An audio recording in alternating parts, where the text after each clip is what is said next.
नमस्कार दोस्तों, मैं हूं शिवराज और आप सुन रहे हैं हॉरर पॉडकास्ट मेरे यानी शिवराज के साथ। आज मैं आपके लिए 2 कहानियां लेकर आया हूं। तो आइए बिना देरी किए आज की पहली कहानी शुरू करते हैं। अमावस की रात, वो रात जब चांद आसमान से गायब हो जाता है और अंधेरा अपनी पूरी ताकत से जमीन पर छा जाता है। लोग कहते हैं कि ऐसी रातों में साए जिंदा हो उठते हैं और वो आत्माएं जो अपनी मंजिल तक नहीं पहुंच पाई सड़कों पर सुनसान रास्तों पर भटकने लगती है। ये सिर्फ कहानियां नहीं है, बल्कि एक हकीकत है जो महेश को उस रात पता चली। महेश एक ट्रक ड्राइवर, जिसके लिए उसका ट्रक उसकी रोजी रोटी था। वो अंधेरे से नहीं डरता था, नहीं उन अफवाहों से जो ढाबों पर चाय की चुस्कियों के साथ सुनाई जाती थी। पर एक अमावस की रात जब कोहरा सड़क को निगल गया था और हवा में सड़ान की बदबू तैर रही थी, उस रात महेश का यकीन डगमगा गया। ये कहानी है एक घाट के रास्ते की, जहां सन्नाटा भी चीखता है, उस कोहरे की जो सायों को छुपाता है, और उन आत्माओं की जो अपनी अधूरी यात्रा पूरी करने के लिए हर आने जाने वाले से मदद मांगती है। मेरा नाम महेश है और मैं एक ट्रक ड्राइवर हूं। रात को सड़कों पर गाड़ी चलाना, सामान को एक जगह से दूसरी जगह तक ले जाना, यही मेरा काम है। लेकिन उस अमावस की रात मैंने जो देखा, जो अनुभव किया, वो बहुत ही अजीब और अमानवीय था। हमें अक्सर ट्रक ड्राइवर की जिंदगी से जुड़ी भूत प्रेत की कहानियां सुनने को मिलती है, मगर जब ऐसी खौफनाक घटनाएं खुद पर बीते तो दिल कांप जाता है, रूह दहल जाती है। आज मैं तुम्हें अपनी एक ऐसी ही कहानी सुनाता हूं जो मेरे साथ कुछ साल पहले एक अमावस की रात हुई थी, जब आसमान में चांद गायब था और सड़कें सुनसान थी। कोरोना का वो काला वक्त तो सबको याद ही होगा, और ये भी याद होगा कि हम सबने कैसे कैसे दिन काटे थे। उस वक्त मेरे पास एक मीडियम साइज का ट्रक था। लॉकडाउन की वजह से काम बंद पड़ा था और मैं कई दिनों से घर पर ही बैठा था। एक दिन अचानक मुझे एक काम मिला। मेरे पड़ोस में रहने वाले चाचा एक सरकारी अस्पताल में काम किया करते थे। उन्होंने एक दिन आकर मुझे बताया कि उनके अस्पताल में एम्बुलेंस की कमी हो गई है और इमरजेंसी में हॉस्पिटल का जरूरी सामान लाने और ले जाने के लिए उन्हें एक गाड़ी की जरूरत है। अब मैं हॉस्पिटल का नाम और बाकी डिटेल्स यहां नहीं बता सकता, क्योंकि वो सरकार से जुड़ी बातें हैं। उन दिनों शायद सभी को पैसों की तंगी थी, मुझे भी थी। हॉस्पिटल के काम की वजह से मुझे घर से बाहर निकलने का मौका मिल रहा था, ऊपर से काम और पैसे भी। ऐसे में मेरी जगह कोई भी होता तो मना नहीं करता। मैं भी बिना किसी शर्त के काम करने को तैयार हो गया। अगले ही दिन ट्रक लेकर मैं अस्पताल चला गया। वहां मुझे एक अजीब सा ड्रेस दिया, सफेद कोट जैसा कुछ, एक आईडी और कुछ सरकारी कागजात बनाकर दिए गए, ताकि कहीं रास्ते में पुलिस से कोई रोक टोक ना हो। कुछ दिन तक मैं अस्पताल से स्ट्रेचर, ऑक्सीजन सिलेंडर और बाकी मेडिकल सामान ट्रांसपोर्ट करता रहा। सब ठीक चल रहा था, लेकिन एक दिन दोपहर मुझे हॉस्पिटल से फोन आया और बताया गया कि कुछ जरूरी सामान नागपुर पहुंचाना है। अब मुझे नहीं पता था कि क्या सामान है या फिर क्या ले जाना है, लेकिन मेरे लिए वो सफर करीबन 10-12 घंटे का होने वाला था। मतलब पैसे भी अच्छे मिलने वाले थे। मैं तुरंत हॉस्पिटल पहुंच गया, पर जब वहां पहुंचा और वहां जो देखा, मेरे होश उड़ गए। 2 लाशें लकड़ी के बॉक्स में बंद मेरे ट्रक में रखी जा रही थी। वो सब देखकर मैं दंग रह गया। मैंने वहां जो वार्ड बॉय या जो कोई था उससे बोला, भाई ये तुम क्या कर रहे हो? ये कोई एम्बुलेंस नहीं है लाशों को ले जाने के लिए। उसने मुझे ज्यादा कुछ न कहते हुए बस इतना जवाब दिया, डॉक्टर साहब ने जितना कहा है वही कर रहा हूं। गुस्से में मैं डॉक्टर साहब से मिलने चला गया और उन्हें भी वही बात कही। तो डॉक्टर साहब मुझे ही समझाने लगे कि बहुत ज्यादा इमरजेंसी है और ऐसे में उनके पास कोई भी एम्बुलेंस अवेलेबल नहीं है। मैंने उन्हें सीधे सीधे मना कर दिया कि मैं इतनी दूर लाशों को नहीं ले जाऊंगा, ये मेरा काम नहीं है। उसके बाद उन्होंने मुझे धमकी दी कि अगर मैंने उनकी बात नहीं मानी तो मुझे पिछले काम का 1 रुपया भी नहीं मिलेगा।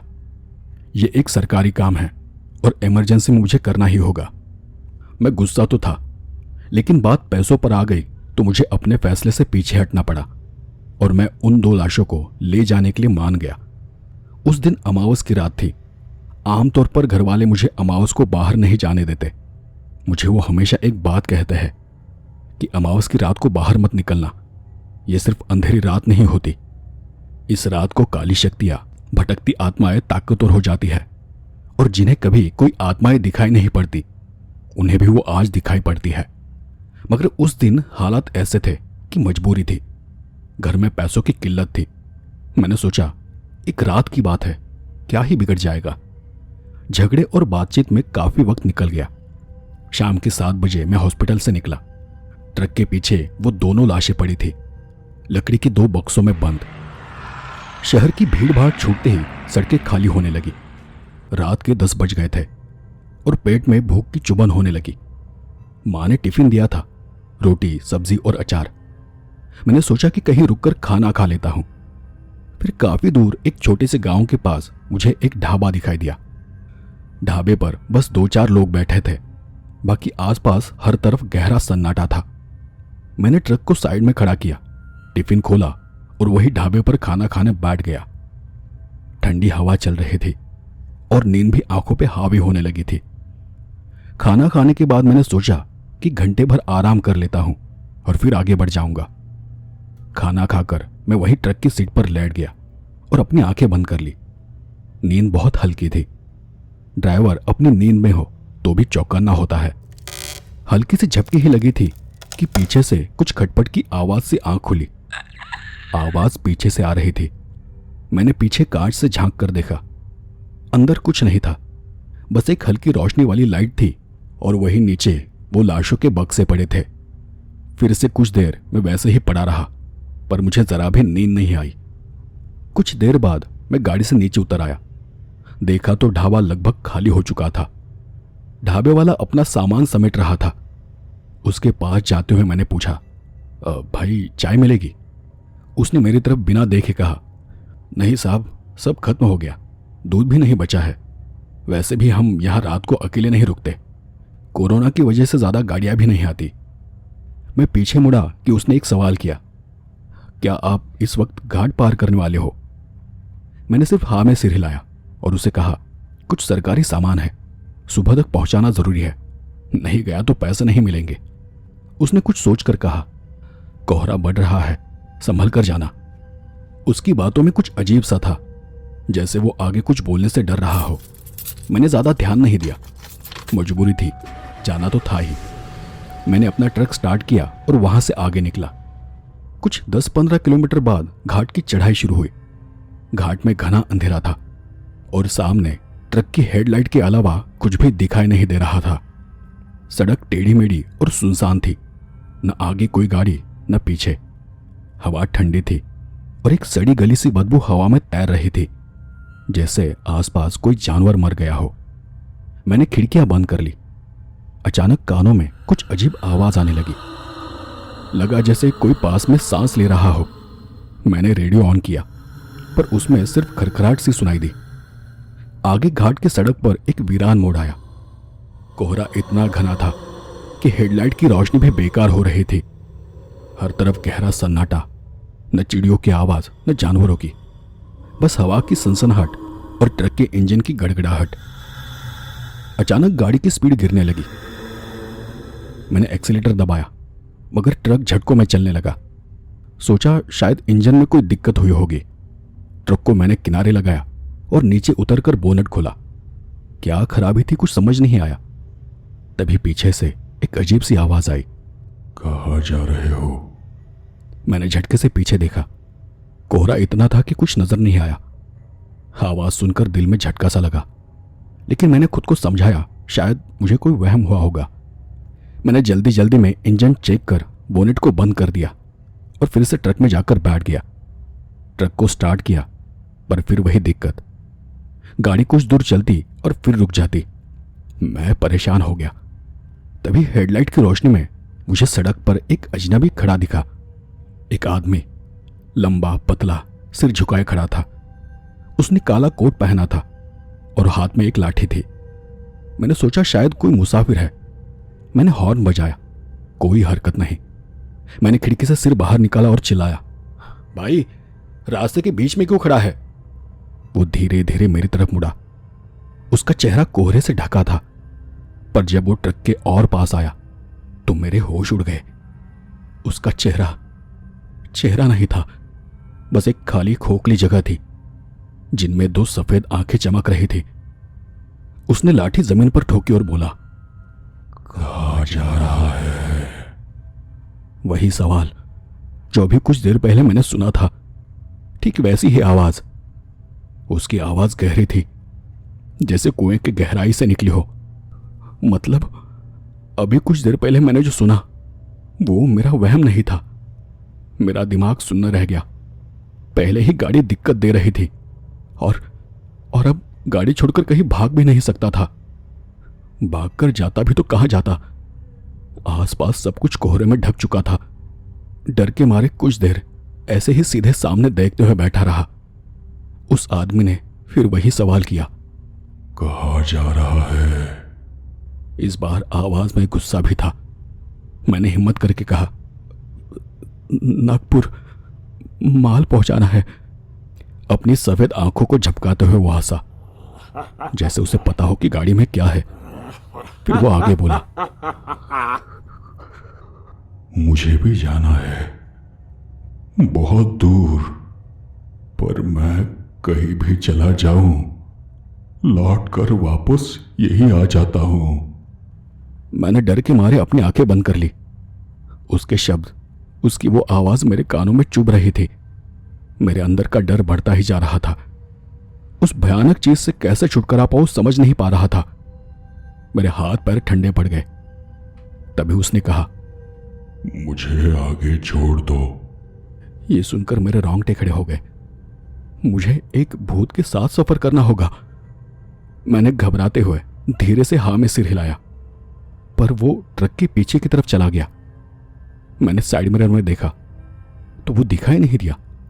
लगा जैसे अचानक वो कहीं गायब हो गया हो या फिर कोहरे में घुल गया हो।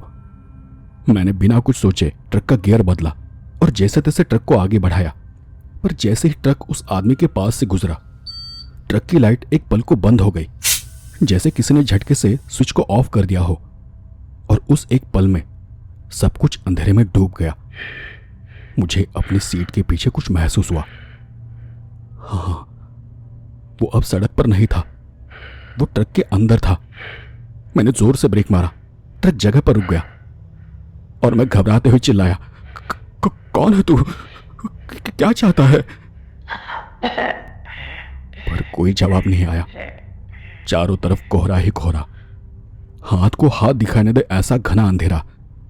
और तभी ट्रक का इंजन खुद ब खुद चालू हो गया। लाइटें फिर से जल उठी और ट्रक धीरे धीरे खुद ब खुद पीछे की ओर चलने लगा। क्या करूं, कुछ समझ नहीं पा रहा था। मैं वैसे ही ट्रक के नीचे कूद पड़ा और मैं पीछे की ओर भागा। ट्रक से नीचे कूदते ही ट्रक फिर से अपने आप रुक गया। फिर भी मैं पीछे की ओर चला गया और पीछे जाकर मैंने पीछे का शटर खोला। पीछे वही लकड़ी के 2 बक्से थे और एक बक्से का ढक्कन थोड़ा सा खुला था। वो देख मैं पत्थर की तरह जड़ खड़ा रह गया। और तभी एक बक्से के अंदर से एक अजीब सी आवाज आने लगी, जैसे अंदर से कोई उसे खोलने की कोशिश कर रहा हो। वो देख मेरे हाथ पांव सुन्न हो गए। मैंने चारों ओर देखा। अंधेरा अब और भी गहरा हो चुका था। मैं जल्दी से शटर बंद कर वापस आगे गया। देखा तो अब वो आदमी गाड़ी में नहीं था। मैंने गाड़ी में बैठकर जल्दी से गाड़ी स्टार्ट की। इस बार गाड़ी ठीक से चल पड़ी। सोचा कि जल्दी से यहां से निकल जाऊंगा, और कुछ दूर चला ही था कि ट्रक फिर से रुक गया। इस बार इंजन बंद हो गया। मैंने स्टार्ट करने की कोशिश की पर कुछ नहीं हुआ। बाहर कोहरा और गहरा हो गया था। तभी सड़क पर कुछ हलचल हुई। कुछ खनखनाहट सी आवाज सुनाई दी।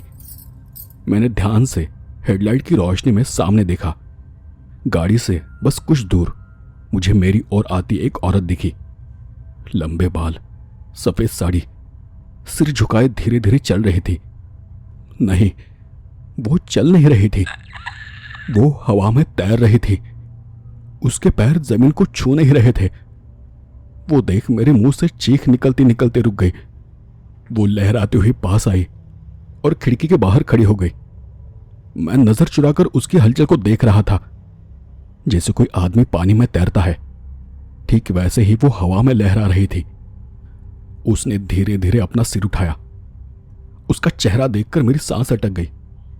आंखों की जगह खाली गड्ढे थे। मुंह से काला खून टपक रहा था और उसके मुंह से घरघराती आवाज में कुछ शब्द निकले। मुझे आगे जाना है, मुझे आगे छोड़ दो।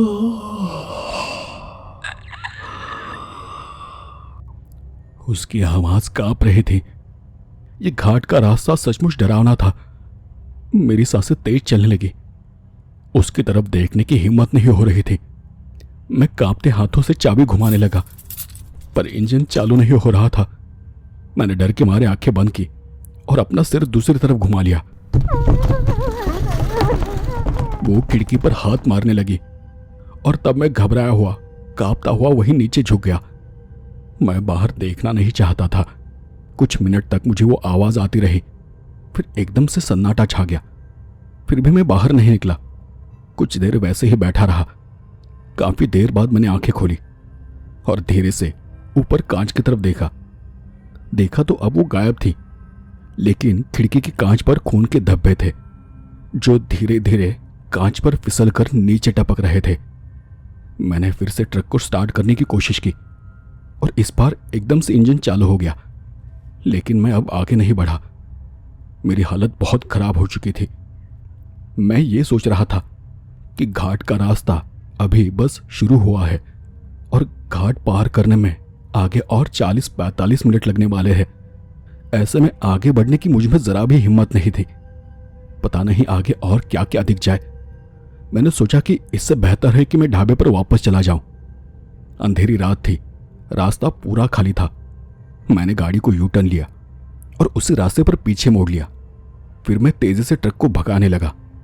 वापस पीछे जाते जाते मेरा ध्यान बार बार रियर व्यू मिरर की तरफ जा रहा था। कुछ वक्त बाद मुझे वो काले कोट वाला शख्स दिखाई दिया। वो वही रास्ते पर खड़ा था। उसकी सफेद आंखें कोहरे में चमक रही थी।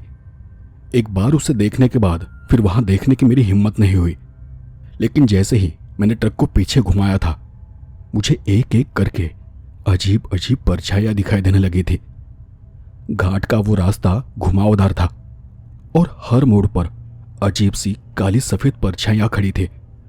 हर कोई मुझे ही घूर रहा था। कुछ के चेहरे दिखाई दे रहे थे तो कुछ के चेहरे ही नहीं थे। किसी की आंखें चमक रही थी तो किसी किसी की आंखों में केवल काला अंधेरा था। हर कोई ट्रक को छूना चाहता था तो कोई ट्रक को रोकने के लिए इशारा कर रहा था, पर मैं भगवान का नाम लेते हुए सीधे सामने देखते हुए ट्रक को पीछे की ओर भगाता रहा। वो घाट की सड़क उस वक्त जैसे एक भटकती आत्माओं का रास्ता बन चुकी थी। कुछ 15-20 मिनट बाद मैं फिर से ढाबे पर आ गया। ढाबे के बाहर आग जलाकर कोई आदमी बैठा था। गाड़ी को तेजी से आता देख वो उठकर खड़ा हो गया। गाड़ी ढाबे के सामने रोककर मैं वही स्टीयरिंग पर सिर रखकर बैठा रहा। मेरा पूरा शरीर पसीना पसीना हो गया था। सांसें तेज चल रही थी। तभी एक आवाज से मैं होश में आ गया। क्या हुआ? वापस क्यों आ गए? एक पल के लिए मैं डर गया और ध्यान से बाहर झांका। खिड़की के पास वो ढाबे वाला आदमी था जिससे कुछ देर पहले मैंने बात की थी। मैंने एक बार फिर नजर घुमाकर आसपास देखा। सब पहले जैसे शांत और सुनसान था। कोई आवाज नहीं, कोई हलचल नहीं। मैं धीरे से गाड़ी से उतरकर उस आदमी के साथ ढाबे के पास चला गया और वहीं एक लकड़ी की कुर्सी पर बैठ गया। कुछ देर शांत होने के बाद उस आदमी ने मुझे पूछा, कुछ बुरा देख ली हो क्या? मैंने सिर्फ हाँ में सिर हिलाया। उसने मुझे पानी लाकर दिया और फिर मेरे पास बैठते हुए कहा, यह घाट का रास्ता है। इस घाट के रास्ते में आज तक कई सारी दुर्घटनाएं हुई है और आज तो अमावस की रात है। यहां अमावस की रात को आत्माएं भटकती है। कई सालों से यहां हादसे होते आए हैं। आसपास के लोग कहते हैं कि जो यहां मरे हैं उनकी रूहें अपनी मंजिल तक पहुंचना चाहती है और इसलिए वो गाड़ियों को रोकती है, उनसे मदद मांगती है। उसने एक ठंडी सांस छोड़ी और बोला, पर जो इनके साथ चल पड़ता है वो फिर कभी वापस नहीं आता। तुम्हारे जाने के बाद मुझे याद आया कि आज अमावस की रात है और इसलिए मैं यहीं पर रुक गया। मैं चुपचाप उसकी बात सुनता रहा। तभी मुझे पीछे से एक ठंडी हवा का झोंका लगा। मैंने पलट कर देखा। कोहरा गहरा हो गया था। दूर सड़क पर कुछ काले साए हिलते दिखे। उस ढाबे वाले ने मेरी नजर पकड़ ली और बोला, उधर मत देखो, वो अब भी इंतजार कर रहे हैं। उन्हें लगता है कि तुम उन्हें उनकी मंजिल तक छोड़ने आए हो। तुम्हारा नसीब अच्छा रहा होगा जो तुम आज बच गए, वरना वो तुम्हें अपने साथ ले गए होते। और कल मुझे तुम्हारे मरने की। बोलते बोलते वो एकदम से चुप हो गया, पर मैं उसकी बात समझ गया कि वो आगे क्या कहना चाह रहा था। रात भर मैं उसी ढाबे पर बैठा रहा। दूर से मुझे रोने की, कराहने की आवाजें आती रही। आवाजें जैसे कोई मुझे पुकार रहा हो। लेकिन सुबह होते होते कोहरे के साथ वो साए गायब हो गए। जैसे जैसे अंधेरा हटता गया, वो आवाजें भी कम होती चली गई। मैंने सुबह ट्रक को चेक किया। पीछे वो लाशों के बक्से वैसे ही थे, मगर एक बक्से पर खून के कुछ धब्बे थे जो मुझे रात को नहीं दिखे थे। उस दिन मैंने किसी तरह अपना काम पूरा कर दिया, लेकिन उस घटना के बाद आज तक वो काली कोट वाला और वो औरत मेरे सपने में आते हैं। वो परछाइयाँ आज भी मुझे सपनों में दिखाई देती है, मुझे पुकारती है, अपने पास बुलाती है। और इसलिए उस दिन के बाद से मैंने आज तक कभी भी अमावस की रात को ट्रक नहीं चलाया।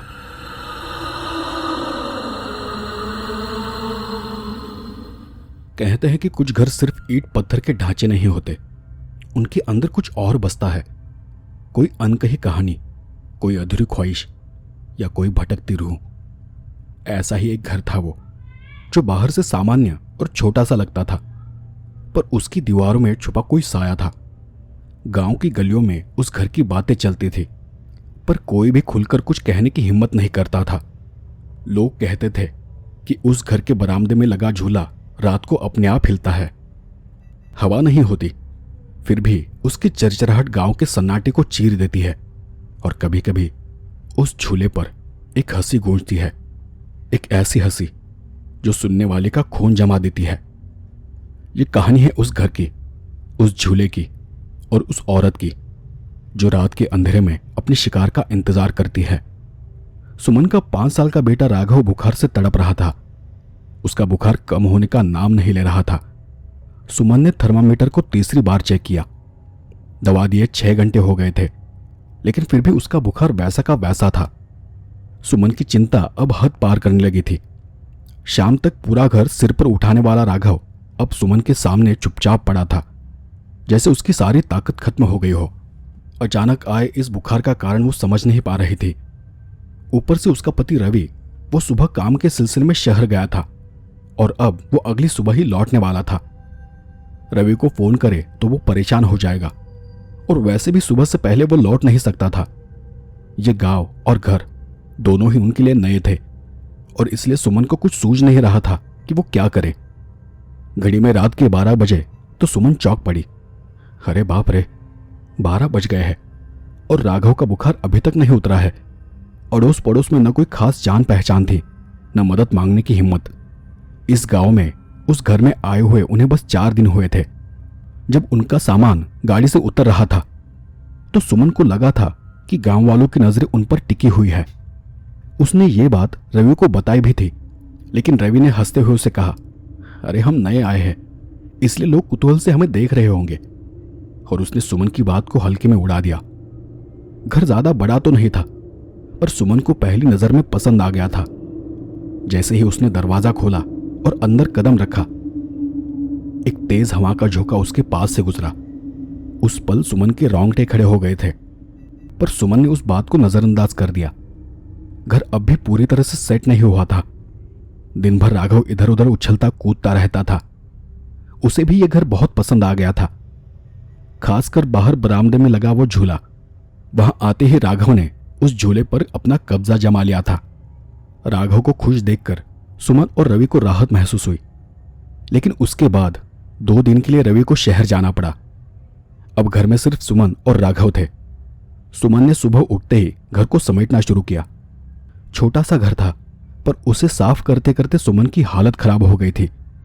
2-3 बार उसे लगा कि जो सामान उसने ठीक किया है वो फिर से बिखरा पड़ा है, लेकिन वो इतनी थक गई थी कि उसने सोचा कि शायद वो भूल गई होगी, और उसने उस बात को जाने दिया घर का सारा सामान ठीक करते करते सुबह से शाम हो गई और फिर सामान ठीक करते करते उसने रात का खाना बनाया। उस पूरे दिन राघव उस झूले पर ही खेल रहा था। खाना बनाने के बाद सुमन ने राघव के लिए खाना परोसा और उसे बुलाने चली गई। जब वो राघव के पास जा रही थी तब उसे लगा कि राघव किसी से बात कर रहा है, लेकिन जब वो झूले के पास पहुंची तो वहां कोई नहीं था। सुमन ने राघव से पूछा किससे बात कर रहा था, पर राघव ने उसकी बात अनसुनी कर दी। सुमन ने सोचा कि खेलते खेलते वो अपने आप से ही बड़बड़ा रहा होगा और फिर वो उसे उठाकर खाने के लिए ले गई। वो राघव को लेकर वापस अंदर गई तो देखा कि खाना पहले से ही कोई खा चुका था। उसे समझ नहीं आया कि ये क्या माजरा था। उसे फिर लगा कि शायद वो चीजों को भूल रही है या फिर कोई शरारत कर रहा है। उसने थाली साफ की और राघव को खाना खिलाने लगी, लेकिन राघव ने खाना खाने से इनकार कर दिया। उसने कहा कि वो पहले ही खाना खा चुका है। सुमन को कुछ समझा ही नहीं कि ये सब क्या हो रहा है। राघव ने खाना खाया है, पर यह कैसे मुमकिन है? उसे हर काम के लिए मेरी मदद चाहिए होती है, फिर वो अकेले खाना कैसे खा सकता है? सुबह से काम करते करते सुमन बहुत थक गई थी और उसका दिमाग ठप हो गया था। वो बस यही सोच रही थी कि शायद थकान के कारण वो चीजों को भूल रही है। फिर वो खाना खाकर आराम करने के लिए राघव को कमरे में ले गई। सुमन ने राघव को सुला दिया, पर खुद उसे नींद नहीं आ रही थी। सुबह से हो रही अजीब अजीब घटनाओं ने उसकी नींद उड़ा दी थी। आखिरकार तंग आकर वो उठकर बैठ गई। राघव गहरी नींद में था। सुमन ने प्यार से उसके चेहरे पर हाथ फेरा। अचानक उसके हाथ को झटका सा लगा। अरे बाप रे, राघव का शरीर आग की तरह तप रहा है। शाम को भी उसे हल्का सा बुखार था। उसका बुखार अब तो और भी बढ़ गया था। सुमन ने फैसला किया कि सुबह होते ही वो डॉक्टर के पास जाएगी। उसने ठंडे पानी की पट्टियां राघव के माथे पर रखी। रात के 2:30 बजे होंगे जब सुमन की आंखें भारी हो गई। उसने राघव के सिर के पास अपना सिर रखकर आंखें बंद कर ली। कितना वक्त बीता पता नहीं। सुमन ने आंखें हल्के से खोलने की कोशिश की, पर वो खुल नहीं रही थी। अधखुली आंखों से उसने सामने देखने की कोशिश की। उसे एक धुंधली सी परछाई दिखी। कोई चेहरा उसकी आंखों के सामने लहरा रहा था। सुमन ने आंखों पर जोर डाला। धीरे धीरे वो चेहरा साफ हुआ। एक औरत, लंबी साड़ी में, माथे पर बड़ा सा गोल टीका, खुले बाल और उसके दांत बाहर निकले हुए थे। वो अपनी बड़ी बड़ी आंखों से सुमन को घूर रही थी। उसे अचानक सामने देख सुमन के शरीर में सिहरन दौड़ गई। ये औरत कौन है और ये मेरे घर में क्या कर रही है? सुमन ने आंखें पूरी खोलने की कोशिश की, पर लगा जैसे कोई उसे रोक रहा हो। तभी उसकी नजर उस औरत के हाथ पर गई। एक छोटा बच्चा उसका हाथ पकड़े उसके साथ खड़ा था। सुमन अब चौकन्नी हो गई। उसने फिर से देखा। वो बच्चा और कोई नहीं, उसका बेटा राघव था। राघव को देखते ही सुमन ने सारी ताकत लगाकर उठने की कोशिश की, लेकिन उसे लगा कि कोई उसे जकड़े हुए है, जैसे किसी ने उसे पकड़ कर रखा है। फिर भी उसने हिम्मत नहीं हारी। उसने हाथ आगे बढ़ाया और राघव को पकड़ने की कोशिश की। तभी वो औरत अपने दांत चटकाती हुई राघव को लेकर पीछे हटने लगी। सुमन ने और जोर लगाया, पर उसका हाथ हवा में ही रह गया। फिर अचानक वो औरत और राघव उसकी आंखों के सामने से गायब हो गए। सुमन के मुंह से जोर की चीख निकली। उसका शरीर पसीने से तर हो गया था। आंखें फाड़कर उसने सामने देखा, पर वहां कोई नहीं था।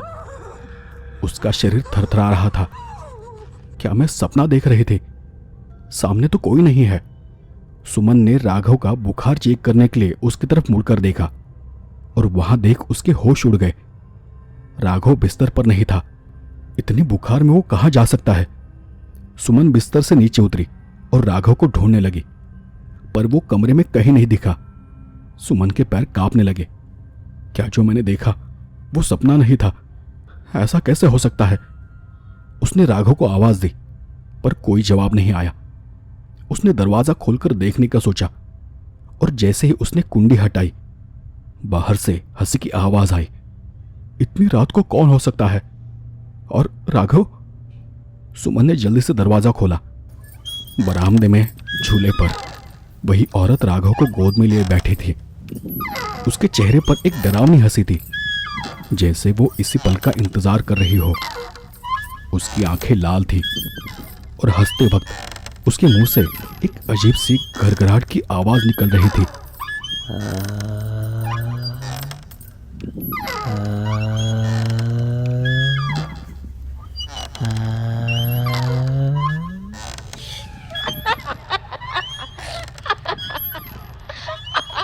रात की वो खौफनाक खामोशी और उसकी हंसी ने माहौल को और डरावना बना दिया।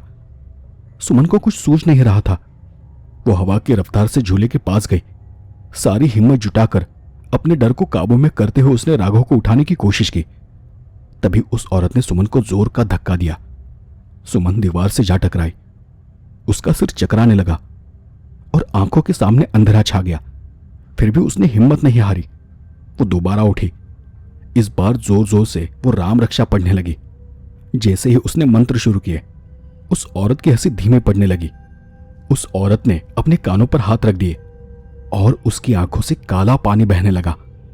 सुमन ने फुर्ती दिखाई और उसने राघव को झटके से उठाया और घर से बाहर भागी। उसने पड़ोस के घर जाकर उनका दरवाजा खटखटाया। उस घर के आदमी ने दरवाजा खोला। सुमन की हालत को देखकर वो समझ गए कि कुछ गड़बड़ है। उन्होंने सुमन को पानी पिलाकर शांत किया और राघव के माथे पर मंदिर की भभूत लगाई। वहां जो औरत थी वो सुमन को घूर कर देख रही थी। फिर उसने उसके पास बैठते हुए कहा, नसीब अच्छा था जो तुम दोनों बच गए। सुमन ने चौंक कर उनकी तरफ देखा। मुझे सब पता है। जिस दिन तुम यहां आए थे उसी दिन मैं बताना चाहती थी, पर उस औरत के डर से कोई भी उस घर के पास जाने की हिम्मत नहीं करता। मजबूरी में मैं चुप रही। जिसे तुमने आज देखा वो वसुधा थी। कौन वसुधा? सुमन ने कांपते स्वर में पूछा। पाटिल की बहू। शादी के 10 साल बाद भी उसे बच्चा नहीं हुआ था। ससुराल वालों ने उसे इतना ताना मारा कि उसका दिमाग खराब हो गया। वो पागल हो गई थी। उसे झूले पर बैठना पसंद था और पागल होने के बाद वो दिन दिन भर झूले पर बैठी रहती थी।